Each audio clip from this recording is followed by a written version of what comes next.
Winning Blueprint presents In the Lab Room. What's new? In? Welcome, you are in the lab room. I'm your host, Luke. Thank you for joining me. Today we find out what's new in Minnesota. And this is via YouTube subscriber NoCo Miss Club. And they were able to get the Vikings up first. And so we'll be talking about what's new in Minnesota today. Quickly, friendly reminder, if you want your team to be next, simply leave a comment. Be the first. Again, that is the key. Being the first person to do so. Leave a comment underneath this video in the comment section stating next and the team that you want to see next.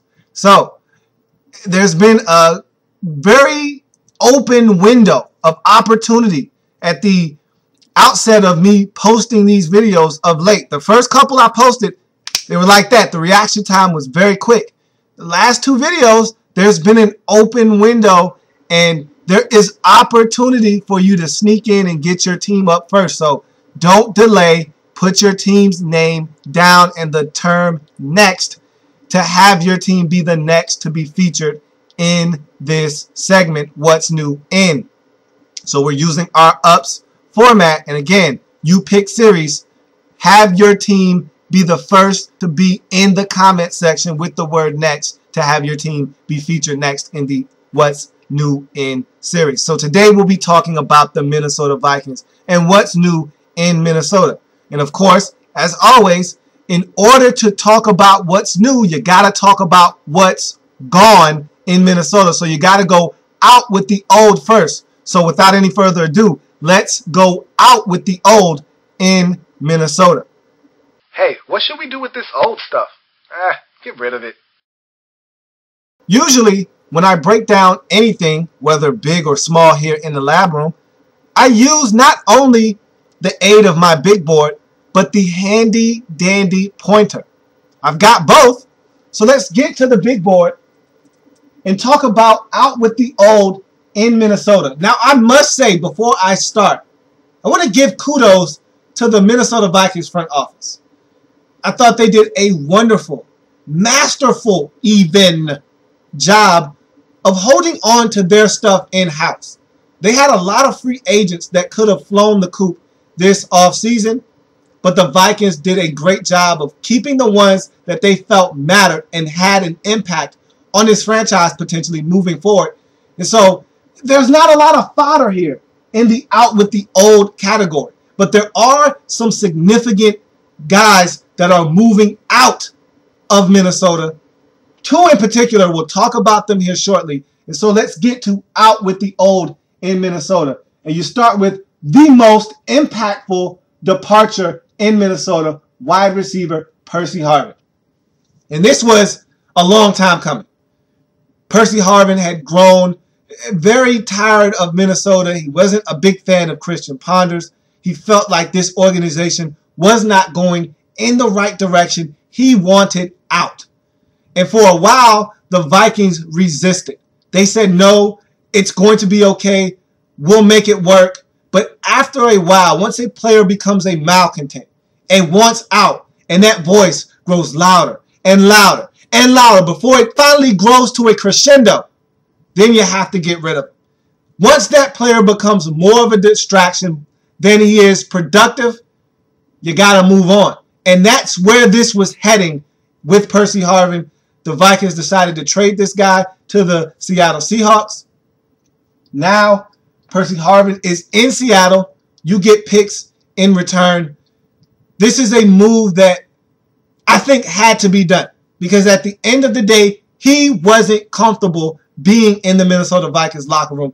And you don't want a guy that doesn't want to be there. It doesn't matter how productive this guy was for you. And we know Percy Harvin was a jack of all trades in Minnesota. He was dynamic in the return game. He was dynamic out of the backfield. He could catch it out of the backfield. And he could catch it out wide as a receiver too. So the guy did it all for you. Anytime he touched the football, he was a threat to take it the distance. You're going to miss that element that he brings to the football field. He was the perfect complement to Adrian Peterson. He was the Scottie Pippen to Adrian Peterson's Michael Jordan. However, at the end of the day, this relationship had been severed.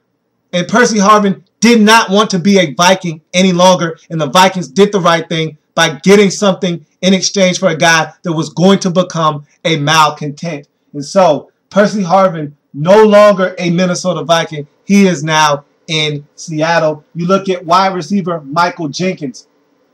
You're not going to miss this guy very much.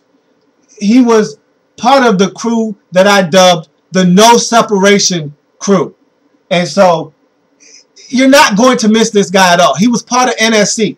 And NSC, the no separation crew, couldn't get open and create separation for Christian Ponder to throw the football. And so you're not going to miss Michael Jenkins at all in Minnesota. He is now in New England. Good riddance if you are a Minnesota Vikings fan. You look at another member of the NSC, the no separation crew, Devin Aromashadu. And I had so much high hopes for this guy coming into Minnesota. I thought this is the perfect landing spot for him. Here's a guy that came from Chicago, and I thought this guy's got the world of talent. All he needs is a platform to display it. Minnesota, a place void of talent at the receiver position. Here's a perfect opportunity for Devin Aromashadu to go out and become a star in this league. And I was so disappointed in his performance in Minnesota. He did absolutely nothing in Minnesota.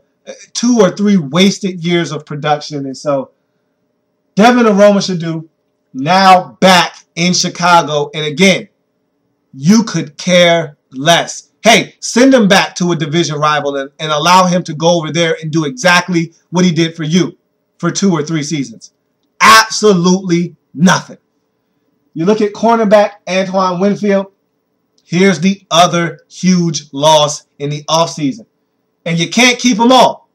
And you extended an offer to Antoine Winfield, but at the end of the day, Winfield is getting up there in age. He's not getting up there in age. He's up there in age. He's been in the league a long time. He's at the point now where he just wants to win. And the Vikings, I think he feels the same way Percy Harvin feels about Christian Ponder. We can't win a Super Bowl with this guy at the helm. And I think that had a lot to do with the decision for him to choose Seattle over Minnesota. Of course, it always helps if you can throw a little bit of extra cheese, a little bit of extra green my way. But I think for Antoine Winfield, his decision had a lot to do with the fact that the Seattle Seahawks are right there. They're on the cusp of doing something special, whereas the Vikings, they have a lot of components that you need to win in this league. They just don't have that key ingredient at the quarterback position. And so I think Antoine Winfield decided, hey, I'm going to take a chance and go out to Seattle and see if I can hit a home run because I'm running out of time. And so a very productive guy on your football team, a leader on your football team, one of the better defenders on your football team in Antoine Winfield, now in Seattle, just like Percy Harvin. You look at linebacker Jasper Brinkley. Here's another guy that you're going to miss. It wasn't the flashiest, and the Vikings linebackers never are, but here's another one of those lunch pail and hard hat guys.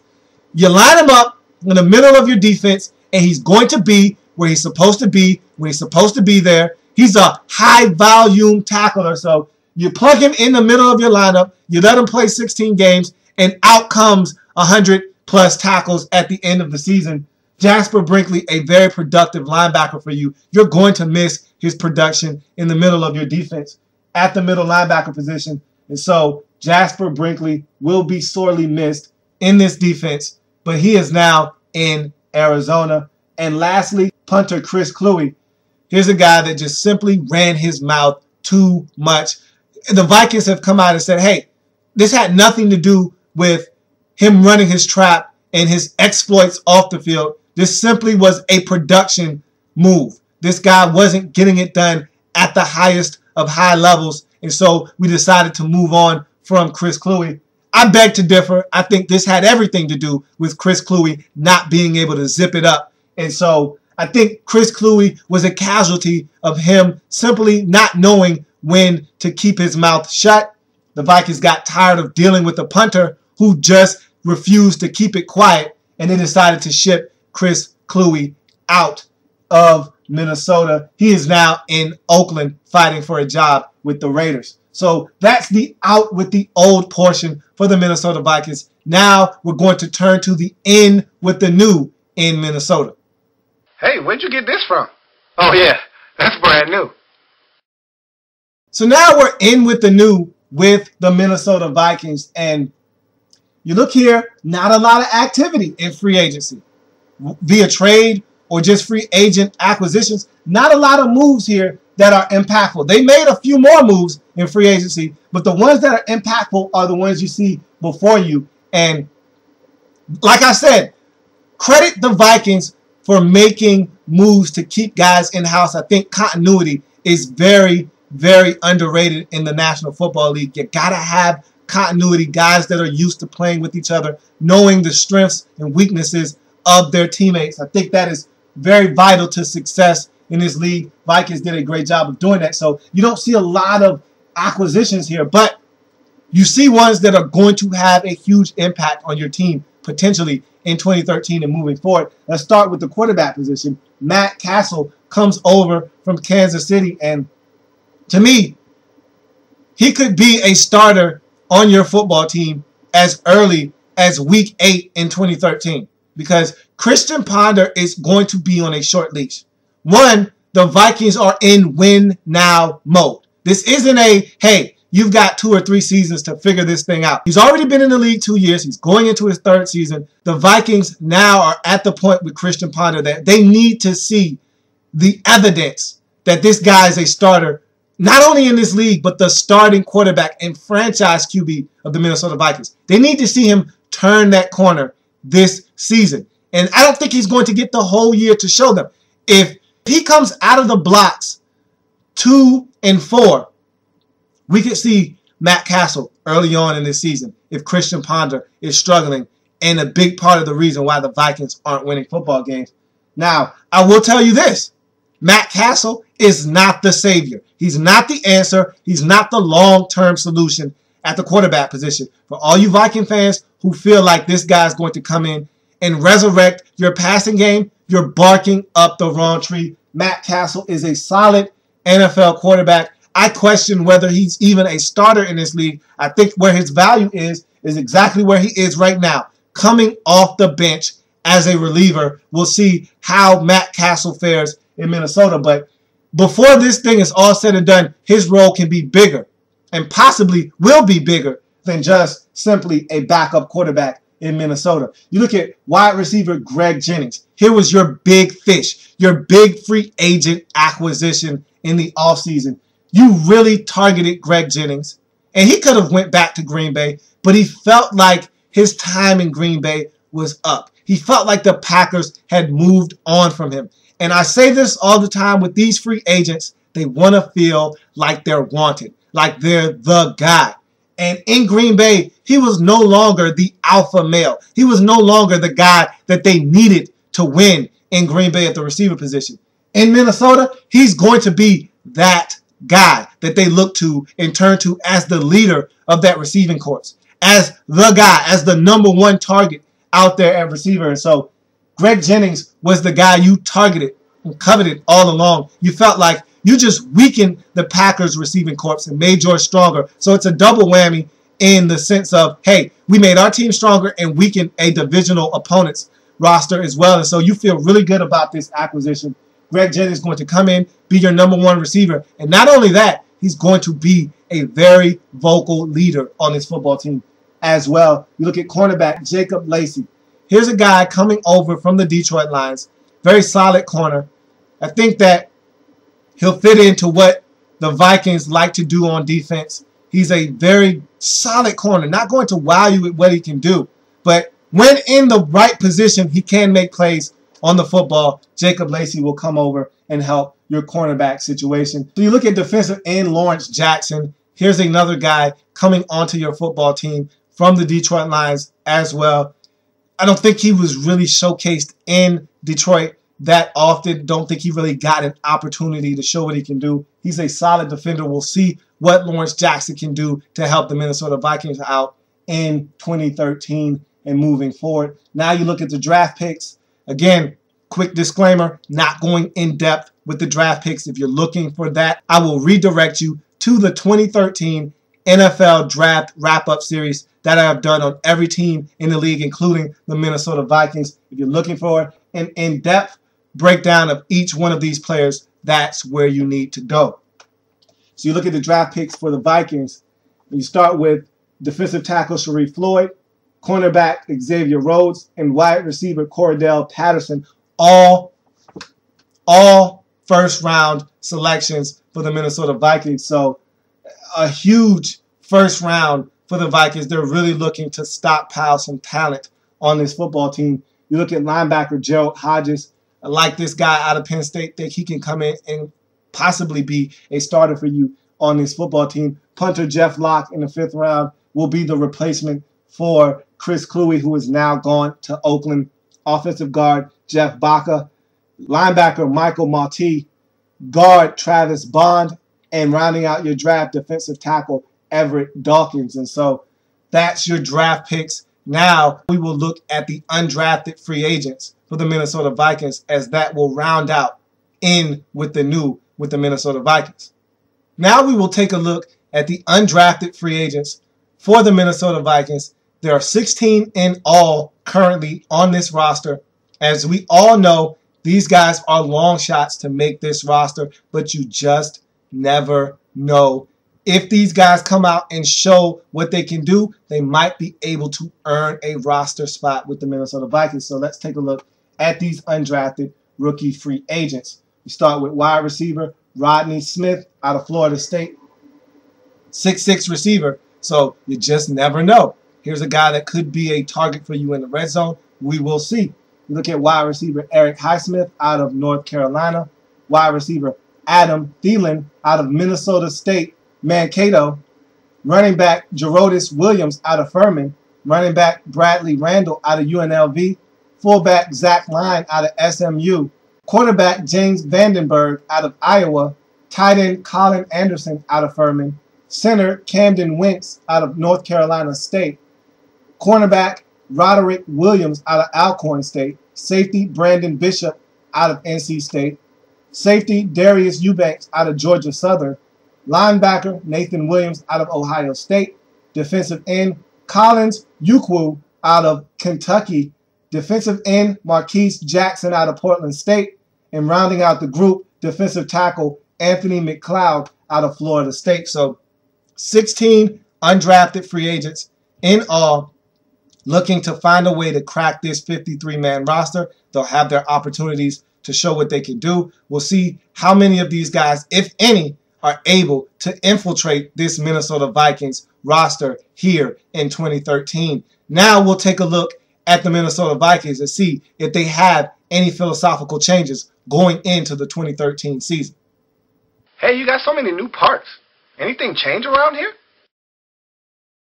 So you take a look at philosophical changes for the Minnesota Vikings going into the 2013 season. From a season ago, you're not going to find many. Same coaching staff. Leslie Frazier was given an extension to be the Minnesota Vikings head coach. You look at his staff. Alan Williams, defensive coordinator, back for his second season as defensive coordinator. Thought he did a bang-up job in his first season as a defensive coordinator in the National Football League. He's a disciple of Tony Dungy. Has been under Tony Dungy since the Tampa Bay days. Traveled with him to Indianapolis. That's how he met up with the current head coach in Minnesota, Leslie Frazier. And that's why he is now the defensive coordinator with the Minnesota Vikings. Vikings were 16th in the league in defense last year, so middle of the pack. Thought they played well, forced turnovers, really were aggressive on the defensive side of the football. I look for more and much of the same out of the Vikings defensively. You lose a couple of parts. You lose Antoine Winfield. You lose Jasper Brinkley. You're going to find ways to replace these guys. And so I look for this defense to be a little bit better in year 2 under defensive coordinator Alan Williams. So you get a couple of pieces, especially your 2 first-rounders. in Xavier Rhodes out at cornerback. That's going to be a huge lift in that secondary. And so you also look at a defensive tackle out of Florida, Sharif Floyd, as another guy that can come in and have an immediate impact on this defense. So Allen Williams will have more pieces to play with on the defensive side of the football. Let's see if this defense can now take that next step and get into the top 10 in the NFL in overall defense. You look at this offense now. Hats off, an imaginary cat flip to Bill Musgrave, your offensive coordinator, because he did not have a lot to work with last season at all. I thought this offensive line was magnificent. Your first-round draft pick from a season ago, Matt Khalil, came in and absolutely lit it up. This guy was a brick wall at left tackle last year. Part of the reason why Adrian Peterson was able to do what he was able to do in 2012. I thought this offensive line really showed up and played well, especially in the run game. Now, in terms of passing the football, this team really was anemic last season, and a lot of it had to do with your receivers and the quarterback. And so the Vikings went out and really helped try to solidify the targets that your quarterback, Christian Ponder, would be throwing the football to, so that excuse could be thrown out of the window. I love Kyle Rudolph. I think he is one of the young and upcoming stars at the tight end position. I think he needs to be utilized a little bit more. And then you went out and got a guy like Greg Jennings. You drafted a guy like Cordell Patterson. You're adding those guys to the mix of receivers that you already have that I think can help you in Jerome Simpson and Jarius Wright. And so you add all those pieces together, because I think Jerome Simpson was out of place last year. He was one of those guys that you look for as a number one, number two type option. I don't think that's what Jerome Simpson is in this league. You'll let him be a number 3 receiver, and I think Jerome Simpson can flourish. And I think that's what the Vikings will turn to him as, being that they have acquired guys like a Cordell Patterson, like a Greg Jennings. The learning curve for Cordell Patterson will be imperative in terms of speeding it up, because the Vikings need this guy to come in and produce for them very quickly. And I think receiver is one of the hardest positions to transition to in the National Football League. So we'll see how Cordell Patterson handles the transition from playing in the SEC at Tennessee to now playing in the National Football League. Will be interesting to keep an eye on that. But you want the excuse of receivers not creating separation to be done with. You want Christian Ponder to take it upon himself to take that next step in Minnesota. And I thought Bill Musgrave, your offensive coordinator, did a wonderful job last year of tippy-toeing around the fact that your quarterback position was anemic and that you had a dreadful passing game. Teams knew you wanted to get the ball to Adrian Peterson. Teams knew that they were going to put 8, 9, sometimes 10 guys in the box to stop your running attack.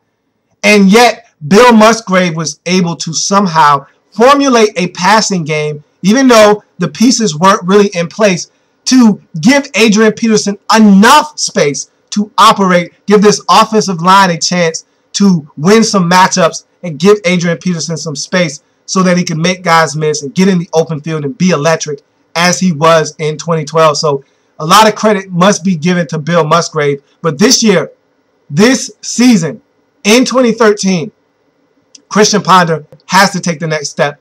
Bill Musgrave cannot save him this season if Christian Ponder does not assume the reins as the guy in Minnesota. He will no longer be your starting quarterback. That is for certain, because if he doesn't get it done and this Viking team goes from second place and a playoff berth in 2012 and goes to last place and the cellar in the NFC North, heads will roll, and your coach, who just got an extension, could possibly be fired, and your team will be in dire straits, starting all over again from scratch. And that's exactly what you do not want to do if you are a Minnesota Vikings player, staff member, or fan. And so let's hope, for your sake, that Christian Ponder can get it done. So those are your philosophical changes. Not many in Minnesota. You're looking to be more aggressive now. Everybody's had a chance in this system, except for, of course, your free agent acquisitions and your rookies. You're looking for guys to be more comfortable. Second year under Adam Williams, defensive coordinator. Third year under offensive coordinator Bill Musgrave. And so you're looking for everyone to feel a lot more comfortable in what they're doing. Less thinking, more reacting, more proactive playing. And so let's see if the Vikings can get it done once again in 2013. And that's what's new in Minnesota. What's new in